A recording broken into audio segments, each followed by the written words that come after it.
ak lëkkaloo ci njariñu askan wi.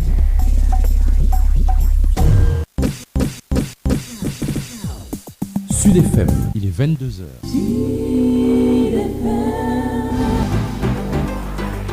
Bonsoir à tous et bienvenue. Gel des dépenses de luxe. Le gouvernement veut alimenter à hauteur de 159 milliards le programme de résilience économique et sociale. Plusieurs lignes de crédit annulées, entre autres stratégies dans la lutte contre le Covid-19. Une gestion vivement décriée par le leader des Patriotes. Selon Ousmane Sonko, l'État a échoué dans la gestion de la crise sanitaire. Il l'a dit face à la presse, des sorties médiatiques qui s'expliquent, selon le professeur Moussa Diaw, par l'absence de concertation sur les mesures prises par le président Macky Sall pour le mouvement Y en a marre. Le citoyen est laissé à lui-même en soutien. Il lance donc la campagne Sama Masque Sama Karangue et prévoit un don de 50 000 masques à travers le pays. Vive tension à Rufisque ce mercredi. Commerçants, agents municipaux et forces de l'ordre se sont violemment affrontés. 10 blessés, dont 9 agents de la mairie. Les commerçants qui occupaient illégalement les ruelles et allées du marché ont refusé d'être déguerpis. Le maire Boubacar Albendoy menace de retirer ses agents du marché et interpelle le préfet. Le dossier du jour, c'est sur l'implication des femmes commerçantes dans la lutte contre le Covid-19. Info Santé va suivre dans ce journal mis en onde par Alassane Wade. Sud-Soir. Bonsoir à tous. Le gouvernement gèle les dépenses somptuaires pour alimenter à hauteur de 159 milliards le programme de résilience économique et sociale. Plusieurs lignes de crédit allant des voyages, frais de mission, billets d'avion, transport et habillement, entre autres, ont été annulés. Amadou Moustapha Dian. Le gouvernement du Sénégal devient de plus en plus frugal en ces temps de raréfaction des ressources et de ralentissement économique. Macky Sall serre encore davantage la ceinture. Un circulaire du ministère des Finances et du Budget publié ce jour fait pour objet le gel des lignes de dépenses pour le financement de la lutte contre le Covid-19.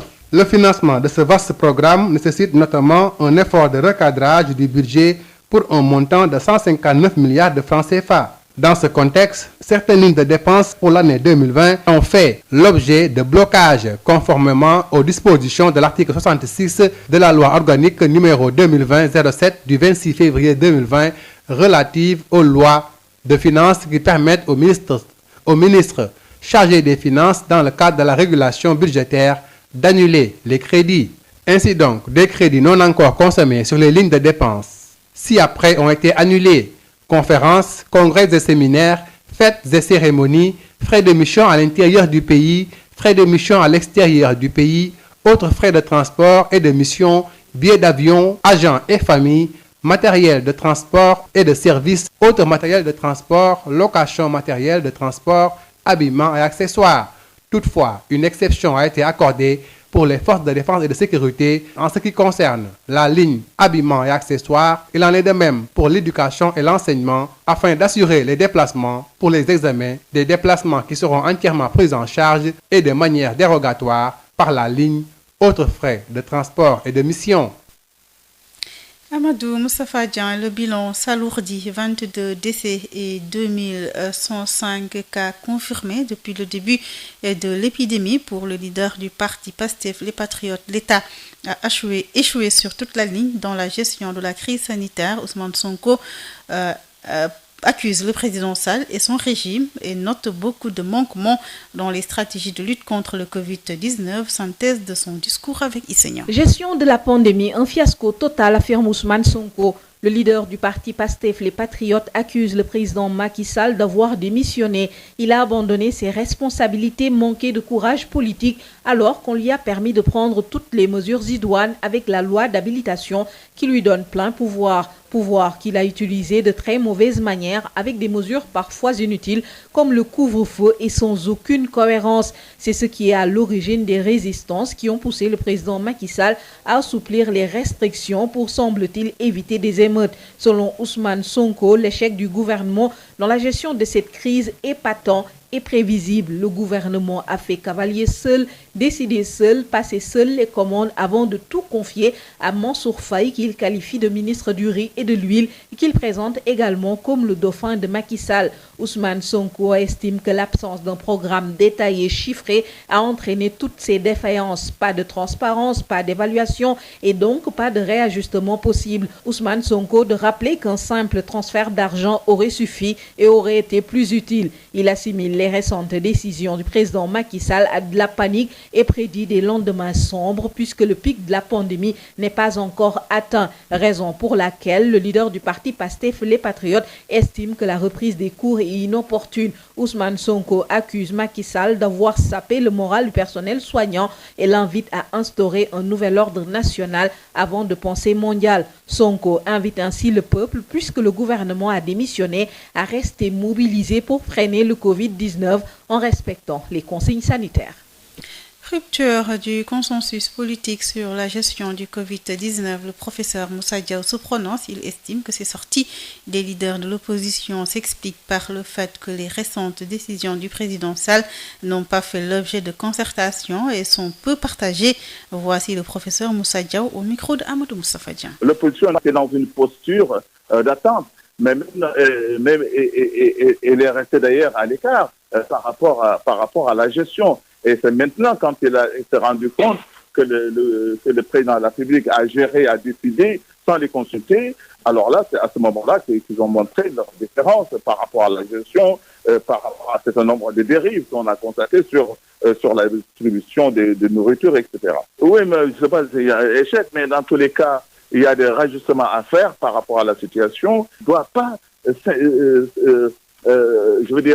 s'inspirer de l'expérience, surtout de la France, parce que la France a échoué dans sa gestion. Et nous devons prendre des mesures adaptées, réadaptées par rapport à nos situations. Prendre des mesures qui soient conformes à aux habitudes, par rapport au comportement de nos citoyens. Il faudra beaucoup de concertation, surtout avec les scientifiques, les médecins et autres spécialités ou autres acteurs qui sont concernés. Et c'est de cette concertation qu'on pourrait trouver des solutions plus adaptées à nos réalités et qui soient vraiment indiquées pour pouvoir combattre la maladie. Et c'est ça avec des conséquences qui font douter beaucoup de gens sur l'impact de ces mesures-là et surtout le danger que cela court pour aggraver la situation. Et je pense que c'est ce discours-là qui a provoqué justement la fin du consensus et qui a engendré une situation de prise de position par rapport à des incertitudes. Et on a l'impression qu'il y a un retour en arrière par rapport à des mesures courageuses, je veux dire, qui étaient adaptées à la réalité. Et maintenant, le doute est instauré, et ce qui a ouvert justement cette polémique-là, cette remise en question de la stratégie, cette remise en question de la gouvernance sanitaire et assouplissement des mesures barrières contre le Covid-19. Chaque citoyen doit maintenant compter sur lui-même pour se protéger. C'est l'avis du mouvement Y en a marre qui vient de lancer la campagne Sama Masque, Sama Karange à Dalifort. L'objectif, c'est de sensibiliser les populations sur l'utilisation du masque et le marquage au sol au niveau des boulangeries et commerces pour respecter les distances. Y en a marre prévoit d'ailleurs, en collaboration avec les tailleurs, d'offrir 50 000 masques aux citoyens et dans plusieurs régions du Sénégal. Aliou Sané avec Khadisen. Cette annonce du président de la République, cette décision, elle en appelle aujourd'hui maintenant à ce que les populations se protègent, que les populations soient conscientes du fait qu'ils ne peuvent compter que sur eux-mêmes avant tout, en prenant leurs précautions et les masques qu'on a confectionnés, qu'on va distribuer et la sensibilisation qu'on va avoir auprès d'eux va participer en tout cas à la protection des citoyens et stopper un peu la circulation du virus. Cette campagne est intitulée Sama Masque, Sama Karange et l'objectif c'est que Y en a marre puisse impulser une dynamique en collaboration avec les tailleurs au niveau national partout dans les localités, pouvoir confectionner jusqu'à 50 000 masques au moins à distribuer aux Sénégalais. et en même temps en assurant derrière de la sensibilisation sur l'utilisation des masques, avec comme autre activité aussi le marquage au sol au niveau des boulangeries et des commerces. Parce qu'on a vu aujourd'hui le virus est en train de circuler partout, en tout cas dans une bonne partie du pays, et avec la prolifération des cas communautaires. Mais derrière, il y a beaucoup de Sénégalais qui ne sont pas en mesure de se procurer des masques. Donc c'est pourquoi en tant que mouvement citoyen, on a lancé cette initiative, Sama Masque, Sama Karange. Donc aujourd'hui, on est à Dalifort avec monsieur le maire qui a bien voulu venir réceptionner ici 1800 masques que nous avons confectionnés pour Dalifort, qu'on va distribuer aux populations. Mais en même temps, ce sera l'occasion de les sensibiliser derrière. Et nous irons aussi dans des boulangeries pour essayer d'aider les citoyens à travers le marquage au sol. Et il faut dire qu'après Dalifort, la première vague de localités concernées par cette campagne-là, et Thiès aussi, à partir de demain nous aurons Thiès, nous aurons des localités comme Touba, nous aurons des localités comme Vélingara, comme Saint-Louis, comme Louga et comme Ziguinchor aussi. Et dans chacune de ces localités, les représentants de Y'en a marre, les esprits sont en train de travailler avec les tailleurs locaux pour partout pouvoir confectionner au moins dans ces localités 1000 masques par localité, 1000 à 1500 masques. Le collectif des gouvernements scolaires dit non à la reprise des cours à partir du 2 juin pour les élèves en classe d'examen. Face à la presse, le collectif annonce un plan d'action ce samedi. Maguette Ba, leur porte-parole au micro de El Hadj Moussa Thiam. Nous avons aujourd'hui voulu tenir une conférence de presse pour parler au gouvernement sénégalais qui veut aujourd'hui nous imposer de retourner dans les salles de classe alors que la pandémie ne cesse de progresser. Nous refusons catégoriquement de retourner dans les salles de classe. Au moment où on a décidé de fermer les classes, on était à moins de 20 cas. Aujourd'hui, nous nous retrouvons avec plus de 2000, avec 21 cas. Nous refusons catégoriquement de retourner dans les salles de classe. Aujourd'hui, lorsque nous nous sommes rendus au lycée Seydina Limamou Laye de Guédiawaye, le préfet nous a ordonné d'arrêter la conférence de presse. C'est vraiment désolant de voir que nos gouvernants, nos dirigeants veulent nous sacrifier. Sauver une année ne veut pas dire sauver une année en nous mettant en péril. Nos vies nous sont chères.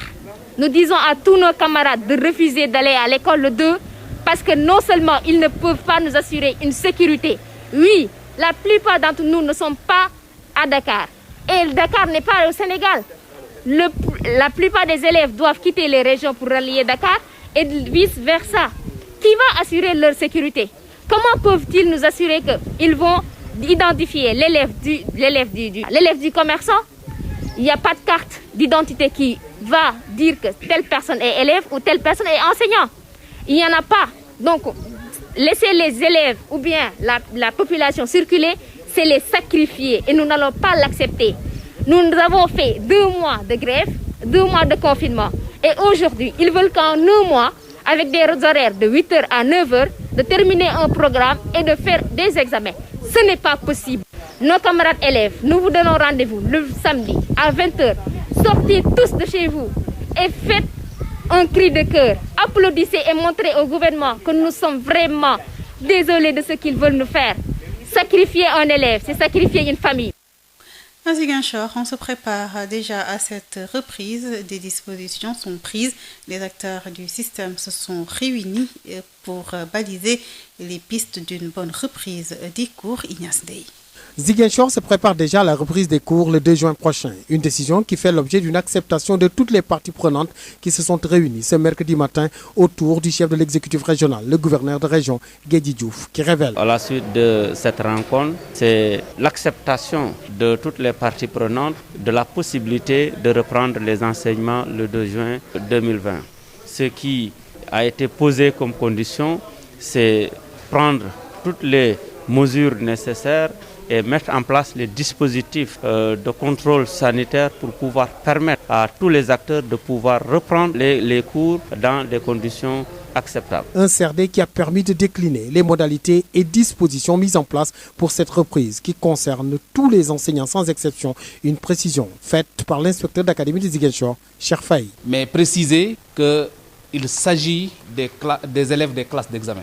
Concrètement, mais aussi les élèves de la formation professionnelle et technique qui sont dans les années terminales du BT, du BEP, du BTS et du CAP, en plus des élèves maîtres des CRFPE. Ça, c'est une précision que je voulais faire. C'est pourquoi ce n'est pas uniquement les professeurs et les enseignants titulaires des classes d'examen qui sont appelés au retour. C'est l'ensemble des enseignants. Parce que dans l'actuel dispositif, on a encore davantage besoin, n'est-ce pas, de la contribution et de l'implication de tout le monde. Quelques inquiétudes soulevées par les autorités sanitaires sur le retour des enseignants. Le gouverneur Guédi Diouf rassure. Que nous avons 1 millier d'enseignants et d'élèves qui sont hors de la région. Ces enseignants et ces élèves devront rejoindre la région pour redémarrer les enseignements. À notre niveau, au niveau de la région de Ziguinchor, nous allons prendre les dispositions habituelles, c'est-à-dire toutes les personnes qui nous viennent des zones où sévit le virus sont dépistées et si c'est nécessaire, de les mettre en confinement le temps de voir le résultat. Ziguinchor et ses autorités se préparent alors activement, mettant en branle une série de dispositions sur fond de modalités pratiques pour réactiver le système scolaire grippé depuis quelques mois par le coronavirus. Ziguinchor, Ignace Ndeye, Sud FM. Ignace Ndeye, des inquiétudes liées à l'hivernage dans la région de Ziguinchor soulevées, mais des autorités académiques rassurent sur le dispositif déjà mis en place. Charles Faye, l'inspecteur d'académie de Ziguinchor, on l'écoute avec Ignace Ndeye. La question de l'hivernage ne se pose pas réellement au Casamance, je le dis en taquinant, parce que ce qu'il faut retenir, c'est d'abord c'est pour les classes d'examen. Ça veut dire que dans la plupart des écoles, il y a au moins des salles en dur, à mesure d'accueillir les groupes pédagogiques qui seront constitués. Mais, je dis mais, dans certaines conditions où il n'y a pas du tout de classe en dur, comme c'est le cas du CM de Boucotte, mais on va se déployer vers l'école élémentaire la plus proche, où il y a suffisamment de salles de classe pour abriter les classes de CM2 et les classes de 3e. Donc, une solution locale sera toujours trouvée. C'est pourquoi, à l'image du CRD au niveau régional, des CDD seront organisés au niveau département, des CLD autour des sous-préfets au niveau local, mais un comité de veille et d'alerte sera mis en place dans chaque structure pour réfléchir sur ces questions-là, réfléchir sur l'organisation scolaire, réfléchir sur la planification des enseignements, parce qu'on doit commencer de 9h à 16h. Est-ce que ça va suffire pour, n'est-ce pas, les crédits horaires et tout cela? Mais ça, c'est une réflexion qui doit être alimentée à la base avec les acteurs eux-mêmes pour que des solutions appropriées et idoines soient. La première mesure est d'ordre relève de l'hygiène et de l'assainissement. Ça veut dire qu'il faudra d'abord que les classes devant abriter ces cours-là soient désinfectées, n'est-ce pas, et désinsectisées. Mais également qu'il y ait des points d'eau et des toilettes fonctionnelles partout où il n'y en a pas présentement, parce que ça, c'est des conditions nécessaires.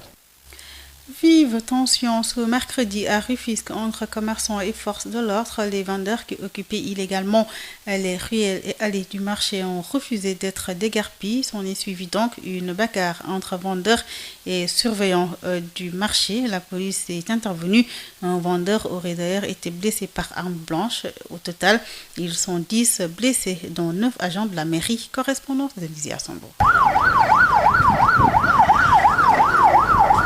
Le marché du Rufisque s'est transformé en un véritable champ de bataille ce mercredi. Bagarre rangée entre commerçants qui occupaient illégalement les allées du marché et surveillants de la municipalité de Rufisque-Est. Salimata Ba, vendeuse de poissons, témoin oculaire des faits.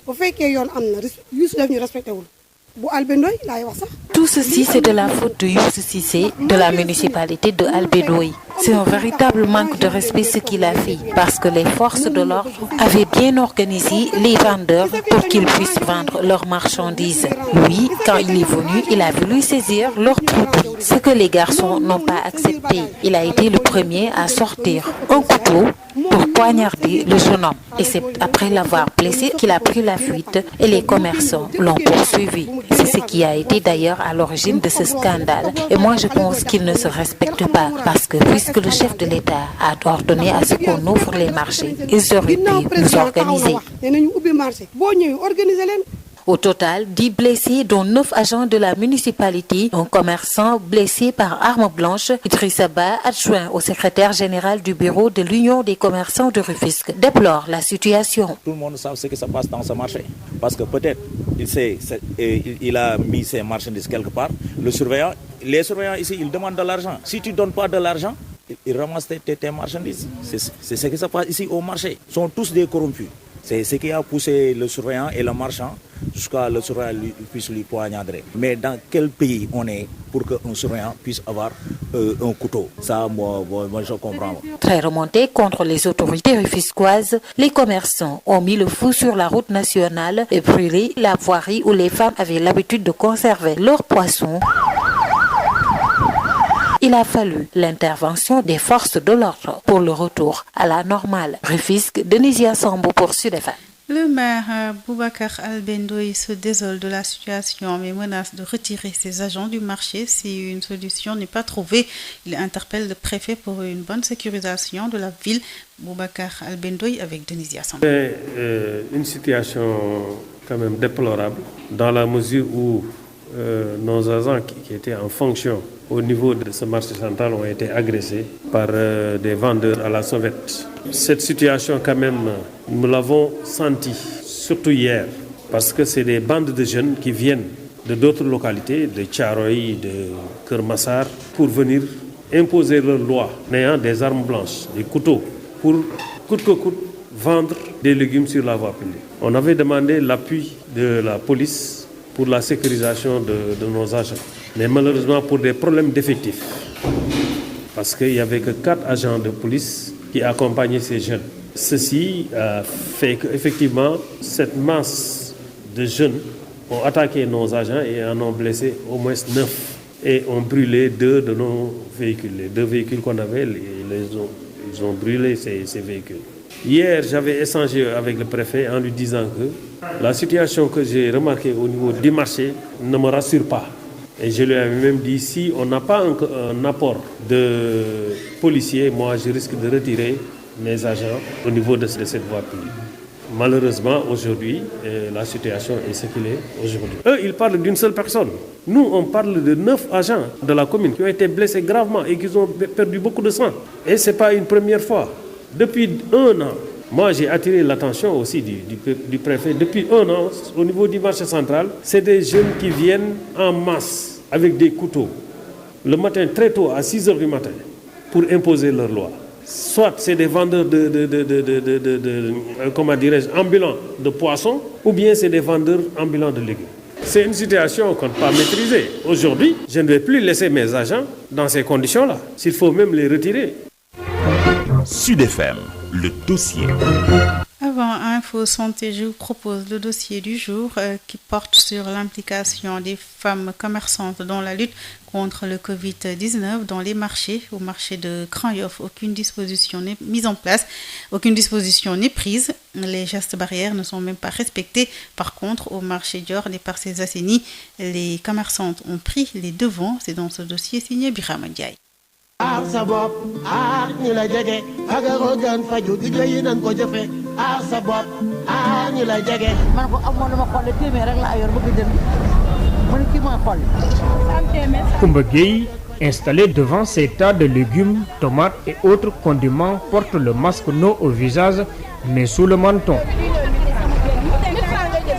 À l'image de toutes celles qui officient dans le marché de Grand-Yoff, ne protègent ni le nez ni la bouche, mais laissent pendre le masque sous le menton. À l'entrée du marché, ni de gel alcoolisé, ni de savon, encore moins de lave-mains. Seuls les policiers veillent à l'extérieur du marché pour le contrôle de masques obligatoires.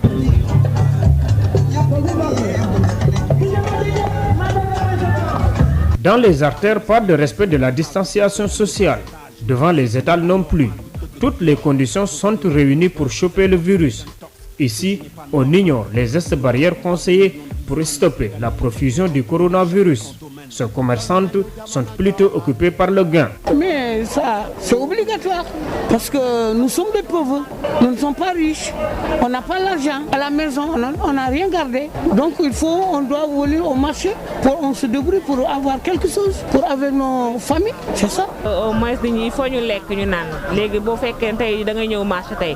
War a toog week-end bi yëpp doo ñëw doo togg te war a lekk war a naan. Il faut li am. L'organisation bi des na moom. L'une des clientes du marché reproche à la municipalité de ne pas veiller aux mesures d'hygiène élémentaire malgré les cas communautaires détectés dans la localité.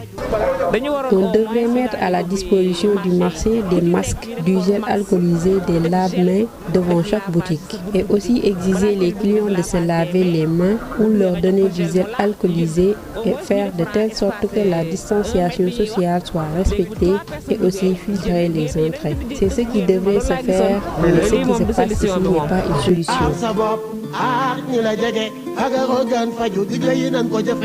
Contrairement au marché Grand Yoff, au marché Dior des Parcelles Assainies, où chaque entrée est installée un lave-mains et une obligation de port de masque. Des agents municipaux veillent au respect du port de ces masques. Ici, les récalcitrants sont interdits d'accès.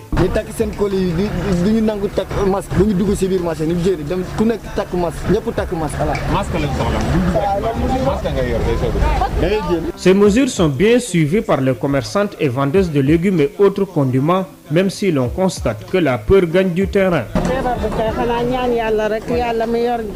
Nous prions le bon Dieu d'éradiquer la maladie. Nous, les commerçantes, nous sommes inquiètes car nous sommes plus exposés et plus touchés par cette maladie. Nous sommes prêts à tout faire pour se protéger de la maladie. On porte les masques. Nous demandons aussi aux clients de faire de même et aussi respecter la distanciation sociale. Nous sommes prêts à tout faire pour se protéger de la maladie. On porte les masques. Nous demandons aussi aux clients de faire de même et respecter la distanciation sociale. La meilleure façon de se protéger, c'est de garder la distance avec les clients car on ne sait pas qui est infecté et qui ne l'est pas.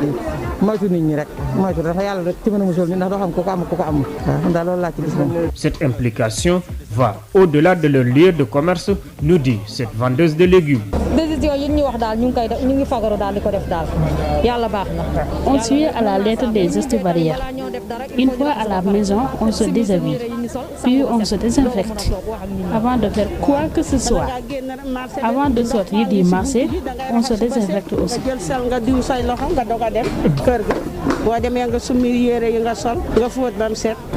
Les commerçantes étant les plus touchées et les plus exposées à la transmission communautaire, cette situation a poussé certaines commerçantes ou vendeuses à s'impliquer davantage dans la lutte contre le Covid-19 et le respect des mesures d'hygiène. D'autres, par contre, font fi de tout cela et ne s'intéressent qu'aux gains quotidiens au niveau des marchés.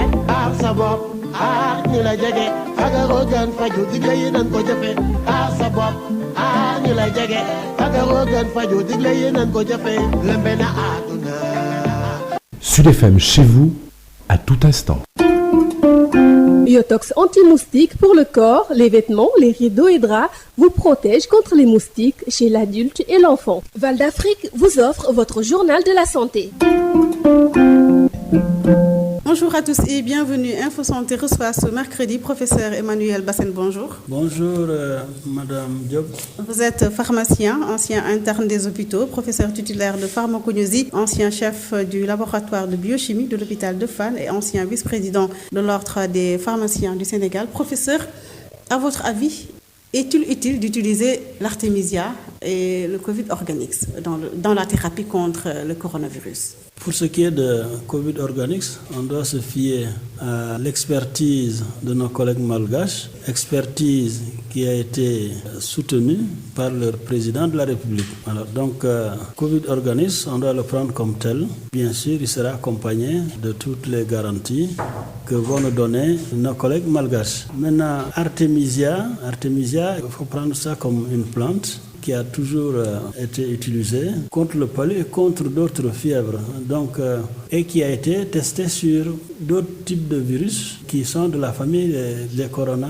Donc, peut-être ce qu'on devrait faire, c'est essayer l'artémisia qui pousse ici, par des tests assez rapides, pour nous faire une opinion sur son activité, ce qu'on appelle les tests in vitro et in vivo. C'est possible de le faire ici, avec les équipes de bactériologistes et virologistes, également avec l'équipe du professeur Daouda Ndiaye. Avez-vous évalué le bénéfice par rapport au risque? Puisque le corona n'a pas de médicaments, ni vaccin, eh bien, on ne perd pas en utilisant tout médicament dont on espère qu'il va agir, de par ce qu'on connaît de ce médicament sur d'autres types de virus. Alors aujourd'hui, quelles sont vos recommandations sur l'hydroxychloroquine et par rapport aussi à l'artémisia dans la prise en charge contre le coronavirus? Toute décision prise au ministère de la Santé est une décision qu'il faut appliquer. Alors j'espère seulement qu'on va élargir le type de solution et en ce moment, les pharmaciens, les médecins et les chercheurs vont trouver un terrain pour asseoir des solutions pérennes par rapport à cette maladie et par rapport à d'autres maladies, puisque le corona n'est pas la seule maladie qui sévit dans notre pays. Et pour la production locale? La production locale d'artémisia. Alors je pense que ce qu'il y a à faire, c'est d'aller d'abord recenser sur le terrain tous ceux qui font pousser artémisia, tester la qualité et puis en ce moment, si on a un schéma d'utilisation, on aura au moins la matière première parce qu'il ne faut pas réinventer la roue, il faut voir ceux qui ont déjà de longues années d'expérience et les mettre à contribution. Donc à votre avis, ça vaut la peine d'utiliser l'artémisia dans le traitement? Il faut utiliser artémisia et d'autres plantes que nous avons. Il y a d'autres plantes qui sont antipaludiques qui poussent ici. Alors, donc on va les mettre ensemble. Donc on a un champ de recherche très intéressant. Professeur Emmanuel Bassène, je vous remercie. C'est moi qui vous remercie. Je rappelle que vous êtes professeur titulaire de pharmacognosie. Info Santé, c'est fini. Merci à tous. Biotox anti-moustique pour le corps, les vêtements, les rideaux et draps vous protège contre les moustiques chez l'adulte et l'enfant. Val d'Afrique vous a offert votre journal de la santé.